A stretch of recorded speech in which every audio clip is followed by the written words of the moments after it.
یہی وجہ ہے کہ جس کی بنیاد پر ہمارے معاشرے میں ہم دیکھتے ہیں کہ ہر جانب نا امیدی، مایوسی اور اس کی وجہ سے پھر بے راہ روی دکھائی دیتی ہے۔ علامہ صاحب، کیا یہی وجوہات ہے؟ مایوسی اور نا امیدی ہی پھر آگے جا کے پورے معاشرے کی خرابی کی جڑ بن رہی ہے؟ بسم اللہ الرحمن الرحیم۔ آپ کا موضوع بڑا اہم ہے، انسانی معاشرے کے حوالے سے بھی، اجتماعی زندگی کے حوالے سے بھی اور انفرادی زندگی کے حوالے سے بھی۔ چونکہ امید زندگی میں آگے بڑھنے کی وہ کرن ہے جو انسان کے اندر بجلی پیدا کر دیتی ہے اور اس کے بعد وہ ہر مشکل کو رونتے ہوئے آگے بڑھتا ہے۔ اور مایوسی وہ بیماری ہے جس کی وجہ سے انسان جمود کا شکار ہو جاتا ہے، پھر آگے بڑھنے کا حوصلہ اور آگے بڑھنے کا عزم بالکل ختم ہو جاتا ہے، اور اس کے نتیجے میں انسان اسی مقام پر رہ جاتا ہے جہاں پر پہلے دن تھا۔ لہٰذا اللہ تبارک و تعالیٰ نے اس کی جو مشیت ہے وہ یہ ہے کہ اس کائنات کو لمحہ بلمحہ آگے بڑھائے اور انسان کو وہ موقع فراہم کرے کہ انسان گزشتہ دن کی نسبت آج کے دن چند قدم آگے بڑھا ہوا ہو۔ اس لیے احادیث میں ہمیں ملتا ہے کہ وہ مومن نہیں جس کا آج کل کی طرح سے گزرے، گزشتہ کل کی طرح سے، یعنی ہر مومن وہ ہوتا ہے جس کا آج کا دن گزشتہ کل کی نسبت بہتر ہو۔ بہتر ہونے کا مطلب کیا ہے؟ وہ آگے بڑھے، اور آگے بڑھنا کب ممکن ہے؟ جب وہ اس کے اندر امید کا چراغ روشن ہو اور امید کی کرن روشن ہو۔ ایک بچہ اگر یونیورسٹی جاتا ہے، اسکول جاتا ہے، تو اس امید پر کہ وہ پڑھ لکھنے کے بعد ایک ڈگری لے گا۔ ڈگری کے لیے اگر وہ شب و روز محنت کرتا ہے تو اس امید پر کہ اس کے نتیجے میں وہ معاشرے کے اندر ایک اچھے سٹیٹس کی زندگی گزارے گا۔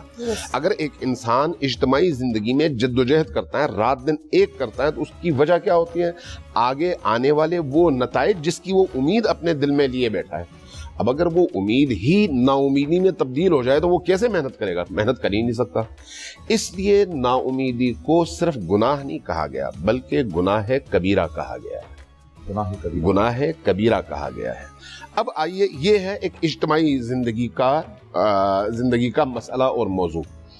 جب آپ اللہ اور بندوں کے درمیان دیکھتے ہیں تو یہاں پر اللہ تبارک و تعالیٰ کے نبی مکرم، نبی آخر الزمان، خاتم النبیین صلی اللہ علیہ وآلہ وسلم نے اس حوالے سے ہمیں ایک بہت ہی خوبصورت سانچہ دیا ہے۔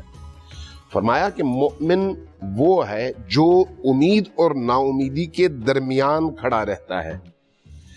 کیوں؟ اس کی وجہ ہے، خود اس کلام کی وجہ ہے۔ وجہ یہ ہے کہ اگر انسان کو صرف امید ہو اللہ کے حوالے سے تو وہ پھر ہر وہ کام کرنے لگتا ہے جس کی سزا اللہ نے مقرر کی ہے، لیکن چونکہ یہ کہتا ہے اللہ بخشنے والا ہے اس لیے کرتے رہو، اس لیے پھر اس گناہ میں وہ طغیان کی طرف چلا جاتا ہے۔ یہاں پر کہا نہیں، تمہیں خوف بھی ہونا چاہیے، اور پھر جو خوف انسان کو اللہ کی طرف واپس لوٹنے سے روکتا ہے، اس سے روکا کہ اس کی وجہ سے تم کہیں اللہ کے فیض سے محروم نہ ہو جاؤ، اس لیے یہاں پر امید رکھو۔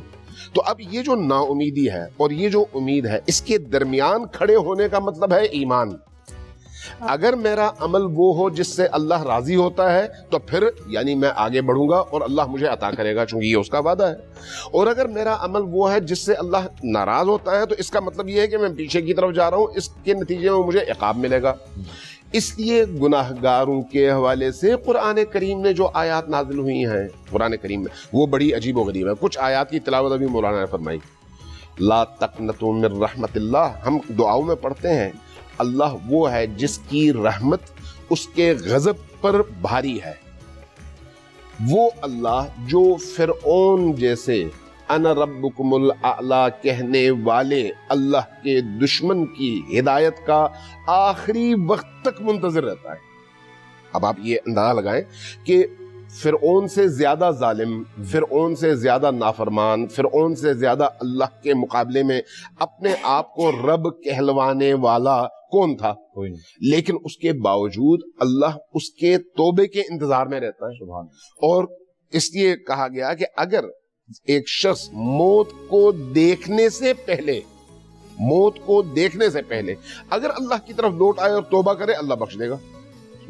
اس لیے کہا کہ جو شخص ناامید ہوتا ہے وہ پھر کبھی بھی اللہ کی طرف لوٹتا نہیں ہے. جب ایک شخص گناہوں میں بالکل مبتلا ہو جاتا ہے اور سارا اس کا وجود جو ہے گناہوں میں ہٹ جاتا ہے, اس کے بعد پھر وہ یہ سوچتا ہے کہ اب میں اتنا گناہگار ہوں, اب تو میری بخشش نہیں ہونی.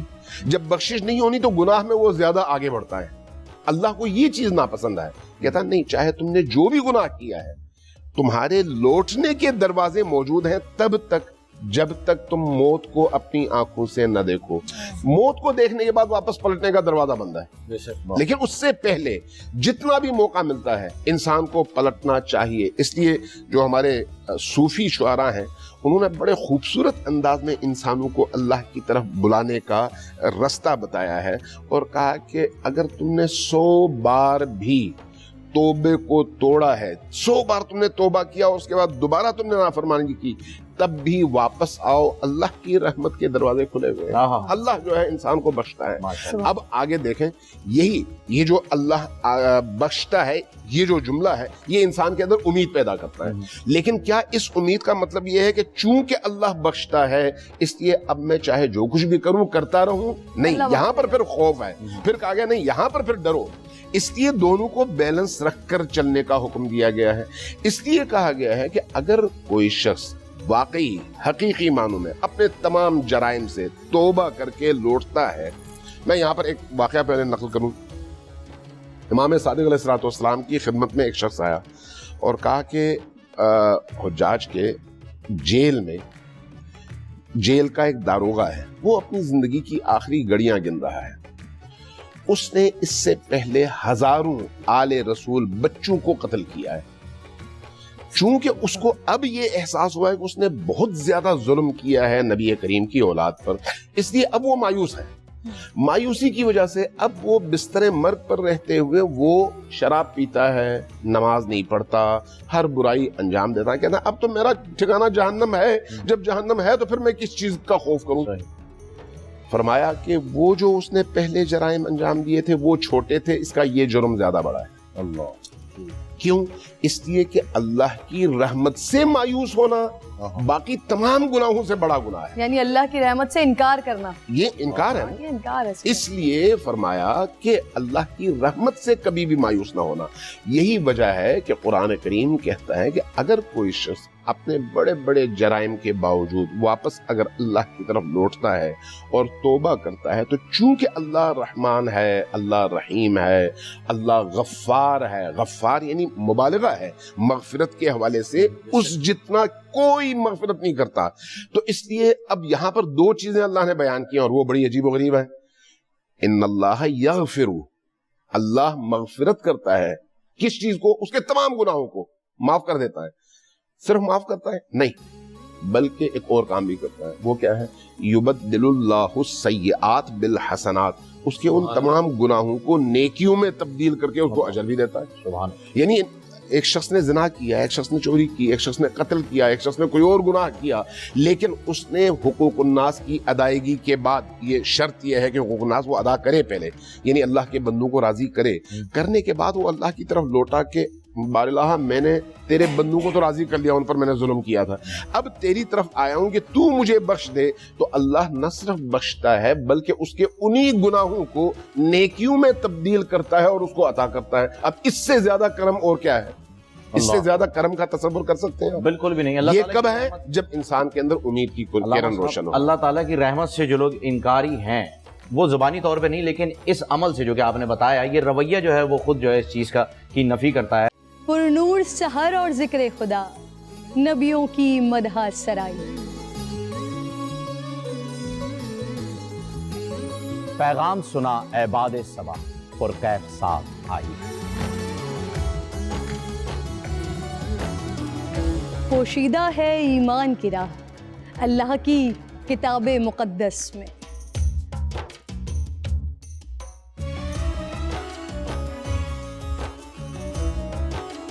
بس غور و فکر کا در ہے کھلا, حکمت سے سجی اس محفل میں.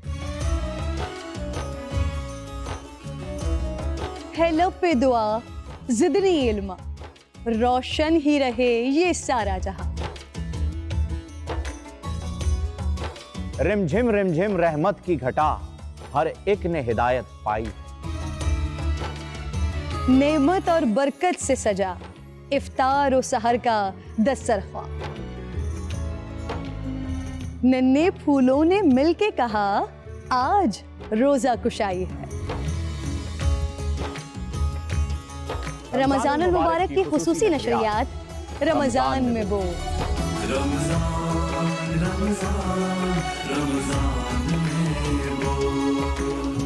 رمضان المبارک کی خصوصی نشریات رمضان میں بول فہیم خان اور کرن ناز کے ساتھ روزانہ صبح 3 بجے سحر ٹرانسمیشن اور شام 5:30 بجے افطار ٹرانسمیشن صرف بول انٹرٹینمنٹ پر.